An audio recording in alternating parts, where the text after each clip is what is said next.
Welcome to my ultimate guide to the writing section. And in this lesson, I'm going to give you an overview of the writing section. I'm going to give you the criteria that will be used to evaluate you and your band score, and just give you some strategy and tips for doing well in the writing section. So let's get started with the ultimate guide to the writing section. First of all, let's just talk about the format of the writing section. The writing section takes 60 minutes, and whether you're doing general or academic, you'll be asked to write 2 essays. Task number 1 is 150 words, and you'll take 20 minutes to do task number 1. And task number 2 is 250 words, where you'll spend 40 minutes writing your essay. And in task number 1, let's talk about the academic. We'll make a quick comparison between task 1 in academic and general, but let's talk about academic first. And this is where you'll be asked to describe a graph, a chart, a table, or a diagram. And basically, you're asked to do 3 things. And this is where you'll summarize the graph or diagram. You'll report on the features and compare some of the main details as you're writing. And in task number 2, in the academic writing test, you'll be asked to give your opinion, whether you agree or disagree, maybe offer some solutions to a problem, or talk about the advantages and disadvantages of a certain topic. In task number 1, for the general exam, you'll be asked to write a letter, and this could be a formal letter or an informal letter. And again, you'll be asked to write about 150 words. And in task 2 for the general exam, again, you're asked to give your opinion. And this is a very similar task to the academic. So whether you're writing academic or general, you'll find this lesson very helpful for accomplishing task 2 and knowing everything you need to know to get a good band score. So let's talk about the criteria for the writing section. Basically, you're going to be evaluated on 4 specific things. The first is task achievement. And this is simply, do you address the topic and answer the question that you're given? So it's really important to understand that while there are many common topics in the IELTS exam, each of them, when it comes to your writing, will have a slightly different nuance or slightly different question about that topic. So it's going to be important to be spontaneous and respond to the question that you're given specifically. The second is coherence and cohesion. And really, this is how you structure your essay in a logical and meaningful way. So structure is very important when it comes to forming your essay. Lexical resource is vocabulary. It doesn't mean a lot of fancy or special words. It just means using the vocabulary that you possess in a very natural and not having to use fancy words or academic words. It's just using the vocabulary that you possess to the best of your ability. And same with grammatical range and accuracy. This just means making as few mistakes as possible and just showing your ability to use different forms of grammar. And just an added note about vocabulary and grammar when it comes to your writing. Don't try to memorize special phrases or special words, or even waste time with academic word lists and trying to be too complex or too complicated. This is not what IELTS is looking for. IELTS is looking for you to be able to express your vocabulary and grammar to the best of your ability according to your level of English. So if you have a high, intermediate, or advanced level of English, you'll be able to use a wide variety of grammatical forms, and you'll have a good range, a good number of words for vocabulary without having to try to add extra fancy or academic words. So just try to use your language ability as naturally as possible, and this is what will get you a good score. So let's just talk about each of these specifically and the criteria for task 1 when it comes to task achievement. What is your task in the academic task 1 essay? This is where, again, you have a graph or a diagram, a chart or table, and you're really only asked to do 3 things: summarize and report and compare.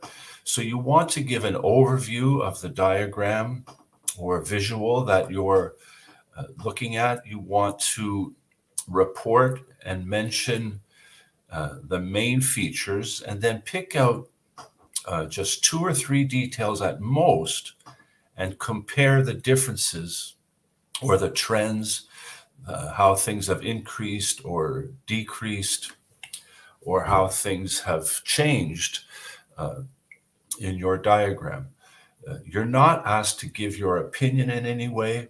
You don't have to give reasons for the data that you're reporting on. It's only describing what you see in the chart or table. So don't give an opinion and don't give any explanation. Just describe, summarize, report, and compare. When it comes to coherence and cohesion in task 1, there are just some certain ways to structure your essay, which is a very simple structure. First of all, you're just going to introduce and describe the topic of the bar graph, the line graph, the chart, or table. And this may only be 1 or 2 sentences, not even really a whole paragraph. And then the second step is to write a summary paragraph. This is where you just give an overview of what you see in the diagram or chart or graph. And then you're going to write 2 more paragraphs. And it's in these 2 paragraphs where you report and compare details. You know, the danger when it comes to task 1 in the academic test is that you'll write too much. It's often a concern, how are you going to come up with 150 words? And I would suggest that the real difficulty is how are you going to keep your essay under 200 words? So if you, the idea to show your ability in English is to be able to be concise and clear and not overwrite, not put too many details. So a graph may include 10 or 12 different details, but all you're going to want to do is pick out the 2 or 3 main details that you feel that are significant and that you can write about effectively. The next criteria is lexical resource. And again, I'm not encouraging you to memorize academic word lists and fancy words, but there is some vocabulary that will be helpful for describing graphs and charts and tables. And this is just your ability to be able to describe an increase or decrease in some data. Maybe you'll want to describe how something stayed the same and describe words that describe stability and staying the same. Or maybe you'll want to have some vocabulary where you can talk about changes and fluctuation, and also words that describe rate or amount. So if you want to focus on vocabulary to improve in task number 1, again, keep it simple and just find synonyms and phrases that describe these 4 main ideas. And then your grammatical range and accuracy. When it comes to grammar, in the whole writing section, all you want to do is kind of vary your sentence structures. Be sure not to try to make everything complex or compound. Make sure you do use very clear, simple sentences, and then compound sentences. And then you can bring in complex sentences. If you want some more information about how you can do this in the IELTS exam, I've put a link in the comments so that you can have access to videos that describe how to improve your vocabulary and how to focus on the grammar that will help you most in the writing section. So don't hesitate to check out those videos and even subscribe to this channel, because there are hundreds of videos that can help you with every part of the IELTS exam, whether it's writing, listening, speaking, or reading. So let's just do a quick overview of the criteria for task 1 for the general exam. And this is where you're going to write a letter. So all you have to do, and you'll be asked to write a formal or informal letter. And when you're writing your letter, simply include these 4 things: the purpose or why you're writing, have a good opening and closing, and just use basic and standard phrases that you would use as if you were talking to a friend or a colleague at work. And you need no more than a couple of paragraphs to successfully complete the word count. Again, be sure to stay clear and concise and not write too much. You will have 20 minutes to do this task, and you don't want to get bogged down into trying to write too long or too fancy. So that's an overview of task 1, but let's talk about criteria for task number 2. And this applies to both general and academic, because in both exams you're asked to write 250 words and give your opinion. And that's your main task when it comes to task achievement in the writing task 2. And when it comes to your sharing your opinion, and remember, your opinion is your opinion. So again, you don't want to go memorizing essay templates and academic word lists, because you want to be able to express your thoughts and your ideas and your feelings and your opinion, because your opinion is yours. It comes from your own life and your own experience. So when you're sharing your opinion in writing task 2, you may be asked whether you agree or disagree with the point or topic that you're given. You may be given a problem and you'll have to come up with a solution.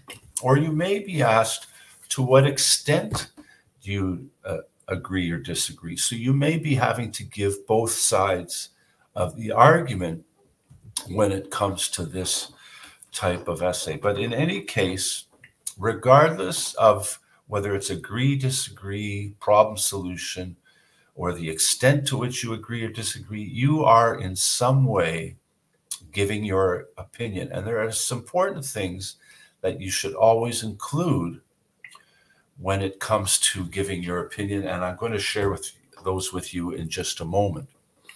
The second thing that you're being evaluated on is coherence and cohesion. And this is how you structure your essay. And I want to just talk about the paragraph structure first and how this ties in with a good structure for sharing your opinion. So when you share your opinion, there are really 3 things that are very important, and these should be a part of each paragraph. So you choose a topic. Maybe you're talking about whether you agree or disagree. And for this topic, each paragraph only has one topic. You give a clear statement. I agree. I disagree. This is the solution. This is the problem. And then once you've given your clear statement to open your paragraph, you give a good reason and explanation for it. And this reason comes from your own life. Okay, it comes from what you think, your ideas, and your thoughts and feelings. And then you give a specific example from your own experience. Every question in writing task 2 always has a clear instruction to give relevant examples from your own life and experience. So the best thing to do is to describe these experiences and these reasons from your own life. And this is where you're just being honest and natural again. You're not giving somebody else's opinion.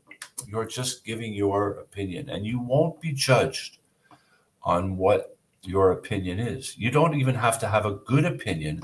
You just have to be able to be good at expressing it in English. So that's coherence and cohesion. When it comes to your whole essay, your essay structure should include 5 paragraphs. You'll have your introduction and then your 3 body paragraphs, each paragraph with just one topic, one statement, one reason, and one example. And this is why I recommend writing a 5-paragraph essay, and then you have your conclusion. If you have a well-structured essay with these 5 paragraphs, again, you're not going to have to worry about counting words. You will easily have 250 words. And again, in writing, the danger is to write too much. You know, the best way to display your ability in English is to not have to use too many words, to be able to be very clear and concise, to be able to use one word when someone with a lower level of English would need 3 or 4 words to say the same thing. So again, if you have that high intermediate to advanced level of English, coming up with the right vocabulary and grammatical range will not be a problem, and neither will having enough words in your essay, and you'll also avoid the danger of writing too much. And this leads to vocabulary when it comes to writing task 2. Even though it's called the academic exam, you don't want to be too academic, and especially in the general test. In the general test, you want to avoid being academic. In the academic task 2, you'll want to be formal, but again, not too formal. Okay, it's not like writing an essay in university where it depends on citing research and speaking in a formal way. You just want to, again, be natural, but avoid things like using contractions.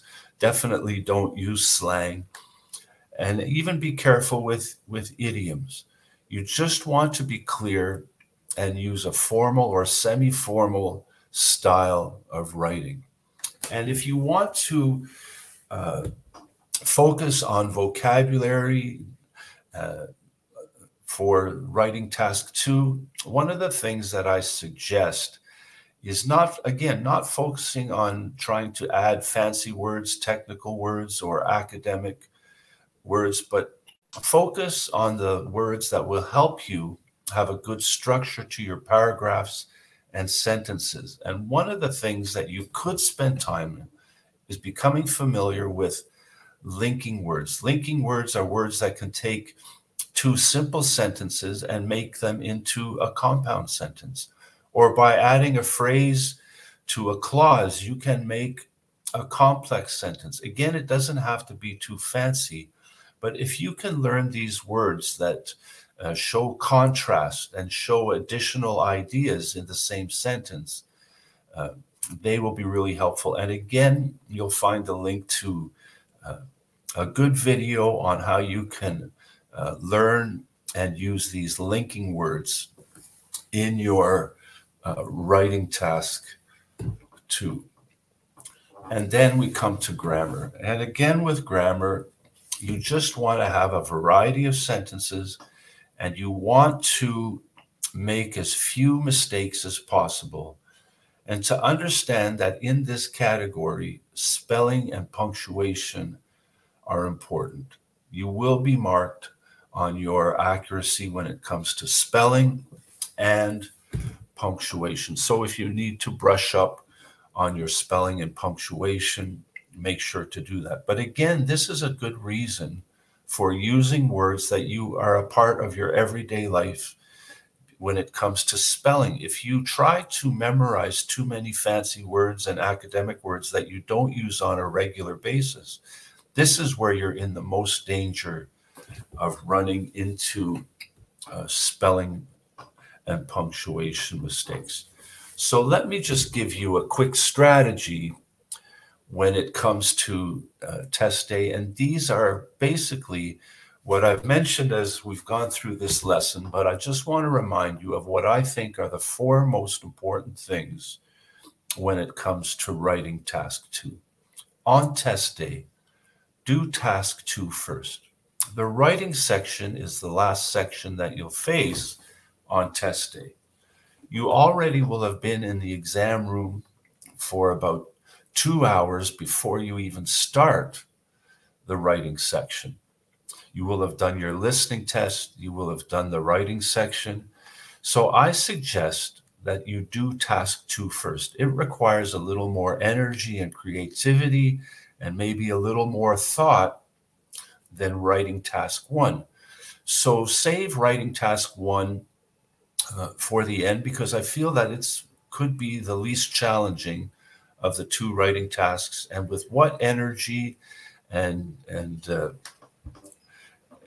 strength you have left, do task 2 first and put your best ideas into that. And again, and I think this is so important, take 8 to 10 minutes to plan and structure your essay before you begin writing, because you will definitely write a better essay in writing task 2 in 30 minutes than you would in 40 minutes if you don't do this planning step. And it's also in task 1 the same thing. Make sure you just plan and organize what you're going to write. Take a few minutes to do that, 3 or 4 minutes before you start writing.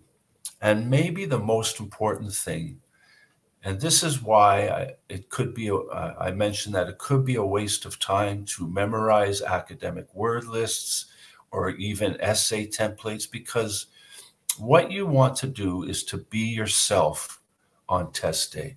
You're showing your English language ability, and you need to be confident and comfortable with who you are and how you express yourself. And this is the way that you will get the best score, because you won't be looking to express yourself in a way that somebody else would. You're not trying to use somebody else's vocabulary. You're not trying to use grammatical structures that are too complicated or complex. And when it comes to you giving your opinion, you want to be honest and express your own opinion in your own ideas, your own thoughts, and your own words. So I hope you found this helpful. Again, you can find lots of videos about the details that go into writing task 1 and writing task 2 for both general and academic, just by subscribing to this YouTube channel. And I want to wish you all the best as you continue to prepare for the IELTS exam.